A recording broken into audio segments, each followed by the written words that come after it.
News first channel ವೀಕ್ಷಕರಿಗೆ ಭವಿಷ್ಯ ಈ ದಿನ ಕಾರ್ಯಕ್ರಮಕ್ಕೆ ಸ್ವಾಗತ.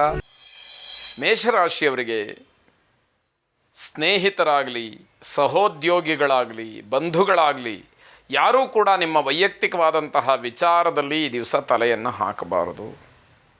ಆಗ ನಿಮ್ಮ ಮನಸ್ಸು ಪ್ರಶಾಂತತೆಯನ್ನು ಕಳ್ಕೊಳ್ಳುತ್ತೆ. ಅವರು ಯಾರಾದರೂ ನಿಮ್ಮ ವೈಯಕ್ತಿಕವಾದ ವಿಚಾರಕ್ಕೆ ಬಂದರೆ ನಿಮಗೆ ತಾಳ್ಮೆ ಎನ್ನುವಂಥದ್ದು ಇರೋದಿಲ್ಲ. ಕೋಪ ಹೆಚ್ಚಾಗತ್ತೆ, ಜಗಳ ಆಗತ್ತೆ, ಅನರ್ಥವಾಗತ್ತೆ, ಮನಸ್ತಾಪಗಳಾಗತ್ತೆ, ಪರಸ್ಪರವಾಗಿ ದೂರವಾಗಬೇಕಾದಂತಹ ಪರಿಸ್ಥಿತಿಗಳು ಎದುರಾಗಬಹುದು. ಇದರ ಎಚ್ಚರಿಕೆ ಇರಲಿ ಎನ್ನುವಂಥದ್ದು. ಪ್ರತಿನಿತ್ಯ ಮಾಡ್ತಕ್ಕಂತಹ ಕೆಲಸಗಳಾಗಿದ್ದರೂ ಕೂಡ ಏನೋ ಈ ದಿವಸ ಆ ಕೆಲಸಗಳು ಬೇಸರದಿಂದ ಮುಕ್ತಾಯವಾಗುತ್ತೆ. ಒಟ್ಟು ಮುಗಿಲೇಬೇಕು, ಅನಿವಾರ್ಯ. ಆದರೆ ಬೇಸರದಿಂದ ಅವೆಲ್ಲ ಮುಕ್ತಾಯವಾಗ್ತಕ್ಕಂಥದ್ದು. ಕೆಲ ವಿಚಾರಗಳಲ್ಲಿ ಕಾನೂನಿನ ತೊಡಕು ನಿಮಗೆ ಸಮಸ್ಯೆಯನ್ನು ಮಾಡ್ತಕ್ಕಂಥದ್ದಾಗುತ್ತೆ. ಮನಸ್ಸಿನ ಅಧೈರ್ಯ ನಿಮ್ಮೆಲ್ಲ ಕೆಲಸದಲ್ಲಿ ಹಿನ್ನಡೆಗೆ ಕಾರಣವಾಗುತ್ತೆ. ಯಾವ ಕೆಲಸ ಮಾಡೋದಕ್ಕೂ ಕೂಡ ಧೈರ್ಯ ಇರುವುದಿಲ್ಲ. ಧೈರ್ಯಂ ಸರ್ವತ್ರ ಸಾಧನಂ ಎಂಬತಕ್ಕಂತಹ ಪ್ರಸಿದ್ಧವಾದ ಮಾತು. ಎಲ್ಲ ಕಡೆಯಲ್ಲೂ ನಾವೇನಾದರೂ ಒಂದು ಸಾಧನೆಯನ್ನು ಮಾಡಬೇಕು ಅಂತಾದರೆ ಆಯಾ ಕಾರ್ಯಕ್ಕನುಗುಣವಾದಂತಹ ಧೈರ್ಯ ನಮ್ಮಲ್ಲಿರಬೇಕು. ಅದನ್ನು ನಾವು ರೂಢಿಸ್ಕೊಳ್ಳಿಲ್ಲ, ನಮ್ಮಲ್ಲಿ ಅಂತಹ ಧೈರ್ಯ ಇಲ್ಲ ಅಂತಾದರೆ ಹಿನ್ನಡೆ ಬಹಳ ಸುಲಭವಾಗಿ ಆಗ್ತಕ್ಕಂಥದ್ದಾಗತ್ತೆ. ಆ ರೀತಿಯ ಹಿನ್ನಡೆ ಆಗಬಾರ್ದು ಅಂತಾದರೆ ಧೈರ್ಯದಿಂದ ಎಲ್ಲ ಕೆಲಸಗಳನ್ನು ಮಾಡಬೇಕು ಅಂತ ಅರ್ಥ. ಸಣ್ಣ ಪುಟ್ಟ ವಿಚಾರಗಳಿಗೆ ಮಿತಿಮೀರಿ ಯೋಚನೆಯನ್ನು ಮಾಡ್ತಕ್ಕಂಥದ್ದು ಖಂಡಿತವಾಗಿ ಬೇಡ. ಆ ಕೆಲಸಗಳು ಅದರ ಪಾಡಿಗೆ ಅದಾಗುತ್ತೆ. ಒಂದು ವೇಳೆ ಆಗಲಿಲ್ಲ ಅಂತ ಇಟ್ಕೊಳ್ಳಿ, ಅದರಿಂದ ಏನಂತಹ ದೊಡ್ಡ ಮಟ್ಟದ ನಷ್ಟ ನಿಮಗೇನು ಅಲ್ಲ ಅನ್ನುವಂಥದ್ದನ್ನು ತಿಳಿಬೇಕು. ಆರೋಗ್ಯದ ಬಗ್ಗೆ ಗಮನವನ್ನು ಹರಿಸಿ, ಅದರಲ್ಲೂ ಕೂಡ ಬೆನ್ನು ಮೂಳೆಗೆ ಸಂಬಂಧಪಟ್ಟ ಹಾಗೆ ವಿಶೇಷವಾದಂತಹ ಕಾಳಜಿ ಇರಬೇಕು. ಇಲ್ಲದೇ ಇದ್ದರೆ ಸಮಸ್ಯೆಗಳಾಗತ್ತೆ. ಧನ್ವಂತರಿ ಮಹಾವಿಷ್ಣುವನ್ನು ಆರೋಗ್ಯದ ವಿಚಾರಕ್ಕೋಸ್ಕರವಾಗಿ ಪ್ರಾರ್ಥನೆ ಮಾಡಿ. ಆ ಮಹಾವಿಷ್ಣುವಿನ ಅನುಗ್ರಹ ನಿಮ್ಮನ್ನು ಸದಾ ಕಾಪಾಡಲಿ. ಶುಭವಾಗಿ. ವೃಷಭ ರಾಶಿ, ಮನಸ್ಸಿನಲ್ಲಿ ಏನೋ ಒಂದು ರೀತಿಯ ಆತಂಕ, ಗಾಬರಿ, ಎಲ್ಲಿ ಏನಾಗ್ಬಿಡುತ್ತೋ, ಯಾವ ವಿಷಯದಲ್ಲಿ ಏನು ಅನ್ನುವ ಹಾಗೆ ಆತಂಕ ಪಡ್ತೀರಿ.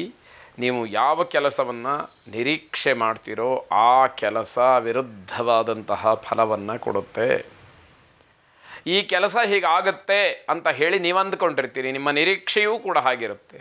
ಆದರೆ ಅದಕ್ಕೆ ವಿರುದ್ಧವಾದ ರೀತಿಯಲ್ಲಿ ಆ ಕೆಲಸ ನಡೆಯುತ್ತೆ. ಆಗ ಯಾವ ರೀತಿಯ ಅನುಭವ ಆಗತ್ತೆ ಎನ್ನುವಂಥದ್ದನ್ನು ನೀವು ಅನುಭವಿಸಬೇಕಾದಂಥದ್ದು. ನಿಮ್ಮ ಆಸೆಗಳಿಗೆ ಹಿನ್ನಡೆಯಾಗ್ತಕ್ಕಂತಹ ದಿವಸ. ದೈನಂದಿನವಾದಂತಹ ಶಿಸ್ತು ಕೂಡ ಅಸ್ತವ್ಯಸ್ತವಾಗುತ್ತೆ. ಇದರ ಅರ್ಥ ಸಾಮಾನ್ಯವಾದಂತಹ ಕೆಲಸವೂ ಕೂಡ ನಿಮಗೆ ಸರಿಯಾಗಿ ಮಾಡೋದಕ್ಕೆ ಆಗೋದಿಲ್ಲ. ಆ ಮಾಡಿದಂತಹ ಕೆಲಸ ಸರಿ ಅಂತ ನಿಮಗೆ ಅನಿಸೋದಿಲ್ಲ. ಸಮಾಜ ಒಪ್ಪೋದಿರಲಿ, ಜನ ಒಪ್ಪೋದಿರಲಿ, ಅದಾಮೇಲೆ ನಿಮಗೆ ಅದು ಸಮಾಧಾನವನ್ನು ಕೊಡೋದಿಲ್ಲ. ಅಸ್ತವ್ಯಸ್ತವಾಗುತ್ತೆ ಅಂತಂದರೆ ದಿನ ಬಹಳ ಕೆಟ್ಟದಾಗಿದೆ ಅಥವಾ ನಿಮ್ಮ ಪರವಾಗಿಲ್ಲ ಅನ್ನುವಂಥದ್ದನ್ನು ತಿಳಿಬೇಕಾದ್ದು. ಈ ದಿವಸ ಪ್ರಯಾಣ ಅಥವಾ ಪ್ರವಾಸ ಏನೇ ಪೂರ್ವ ಸಿದ್ಧತೆ ಆಗಿದ್ದರೂ ಕೂಡ ಅದೆಲ್ಲ ರದ್ದಾಗುವಂತಹ ಸಾಧ್ಯತೆ ಹೆಚ್ಚಾಗಿರುತ್ತೆ. ಬೇರೆಯವರನ್ನು ಅವಲಂಬಿಸಿಯೇ ಮಾಡುವಂತಹ ಕೆಲಸಗಳು ಬಹಳ ನಿಧಾನವಾಗುತ್ತೆ. ಒಂದು ವೇಳೆ ಆಗದೇ ಇದ್ದರೂ ಕೂಡ ಅಚ್ಚರಿ ಪಡಬೇಕಾದಂಥದ್ದು ಇಲ್ಲ. ಇದರಿಂದಲೂ ಕೂಡ ಅವಮಾನಕ್ಕೆ, ಹಿನ್ನಡೆಗೆ ಕಾರಣವಾಗುತ್ತೆ.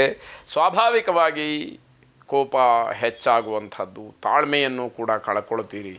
ಇವೆಲ್ಲ ಅನರ್ಥಕ್ಕೆ ಕಾರಣವಾಗ್ತಕ್ಕಂಥದ್ದಾಗುತ್ತೆ. ಅಧಿಕಾರಿಗಳು, ಮೇಲಧಿಕಾರಿಗಳು, ಹಿರಿಯರ ಪ್ರಶಂಸೆ ಇದೆಲ್ಲ ನಿಮಗೆ ಸಿಕ್ಕಬಹುದು. ಭಾಳ ಶಿಸ್ತಿನ ವ್ಯಕ್ತಿ ಅಂತ ಹೇಳಿ ನಿಮ್ಮನ್ನು ಹೊಗಳಬಹುದು. ಆದರೆ ನಿಮ್ಮ ವೈಯಕ್ತಿಕವಾದಂತಹ ಜೀವನದಲ್ಲಿ ಪ್ರತಿ ಘಟ್ಟದಲ್ಲೂ, ಪ್ರತಿ ಕ್ಷಣದಲ್ಲೂ ಈ ರೀತಿ ಆಗ್ತಾ ಇದ್ದರೆ ಯಾರ ಹೊಗಳಿಕೆಯಿಂದ ಏನು ಪ್ರಯೋಜನ ಏನು? ಇದು ನಿಮ್ಮನ್ನು ಕಾಡುವಂಥದ್ದಾಗುತ್ತೆ. ಕುಲದೇವತಾ ಪ್ರಾರ್ಥನೆ, ಕುಲದೇವತಾ ಆರಾಧನೆಯನ್ನು ಮಾಡಿ. ಶುಭವಾಗಿ. ಮಿಥುನ ರಾಶಿ, ಕುಟುಂಬದಲ್ಲಿ ಒಳ್ಳೆಯ ವಾತಾವರಣ ಇದೆ. ಎಲ್ಲರ ಸಹಾಯ, ಸಹಕಾರ, ಪ್ರೋತ್ಸಾಹ ಎಲ್ಲರೂ ಕೂಡ ನಿಮ್ಮ ಪರವಾಗಿರ್ತಾರೆ. ಆದರೂ ಕೂಡ ನೀವು ಸ್ವಭಾವತಃ ಸಣ್ಣ ಪುಟ್ಟದ ಏನೋ ತಪ್ಪುಗಳನ್ನು ಮಾಡ್ಕೊಳ್ತೀರಿ, ಕಿರಿಕಿರಿಯನ್ನು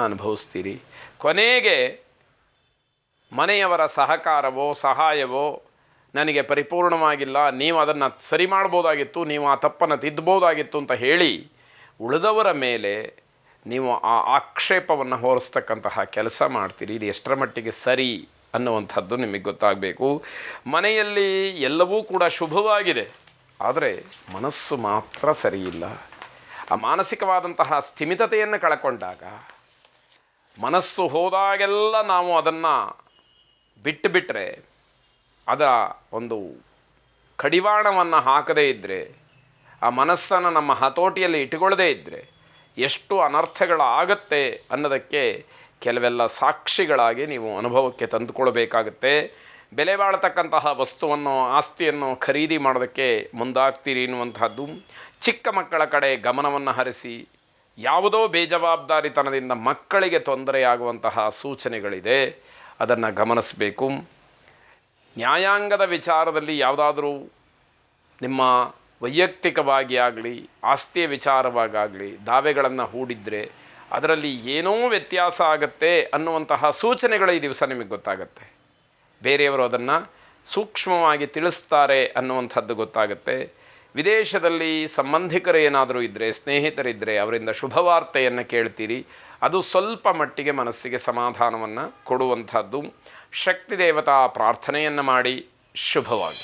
ಕರ್ಕಾಟಕ ರಾಶಿ, ಖಾಸಗಿ ಕ್ಷೇತ್ರದಲ್ಲಿ ಕೆಲಸವನ್ನು ಮಾಡ್ತಕ್ಕಂಥವರ ಲಾಭ, ಆದಾಯ ಅಥವಾ ಅವರಿಗೆ ಬರಬೇಕಾದಂತಹ ಯಾವುದೋ ಒಂದು ಹಕ್ಕು ಮಂಡನೆಯಿಂದ ಆಗುವಂತಹ ಲಾಭ, ಅನುಕೂಲ ಇವೆಲ್ಲವೂ ಕೂಡ ಮುಂದಿನ ದಿನಮಾನದಲ್ಲಿ ಕೈ ಸೇರುತ್ತೆ ಎನ್ನುವಂತಹ ಸೂಚನೆಗಳು, ಆ ಮಾತು ಇವತ್ತು ಕಿವಿಗೆ ಬೀಳ್ತಕ್ಕಂತಹದ್ದು. ಸ್ವಾಭಾವಿಕವಾಗಿ ಸಂತೋಷವಾಗತ್ತೆ. ಆದರೂ ಎಷ್ಟೋ ದಿವಸದಿಂದ ಕಷ್ಟಪಡ್ತಾ ಇದ್ವಿ, ಅಂತೂ ಇವತ್ತೇನೋ ಹಾಗೆ ಹೇಳ್ತಾ ಇದ್ದಾರೆ ಅಂತ ತಾತ್ಸಾರ ಮಾಡುವಂಥದ್ದು, ಧೋರಣೆ ಮಾಡುವಂಥದ್ದು ಕೂಡ ಕೆಲವರ ಮನಸ್ಥಿತಿ ಆಗಿರುತ್ತೆ. ವಸ್ತುಗಳನ್ನು ಬೇರೆಯವರಿಗೆ ಕೊಟ್ಟು ನಷ್ಟಕ್ಕೆ ಗುರಿಯಾಗ್ತೀರಿ. ನಿಮ್ಮನೆಯ ಪದಾರ್ಥವನ್ನು ಯಾರೋ ಆಪತ್ತಿನಲ್ಲಿ ಕೇಳಿರ್ತಾರೆ, ನೀವು ಯಾವುದೋ ಒಂದು ದಾಕ್ಷಿಣ್ಯಕ್ಕೋ ವಿಶ್ವಾಸಕ್ಕೋ ಅವರಿಗೆ ಕೊಟ್ಟಿರ್ತೀರಿ.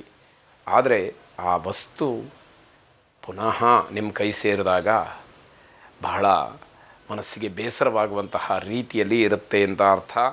ವ್ಯವಹಾರದಲ್ಲಿ, ವ್ಯಾಪಾರದಲ್ಲಿ ಶುಭ ಇದೆ ಅನ್ನುವಂಥದ್ದು ಗೊತ್ತಾಗುತ್ತೆ.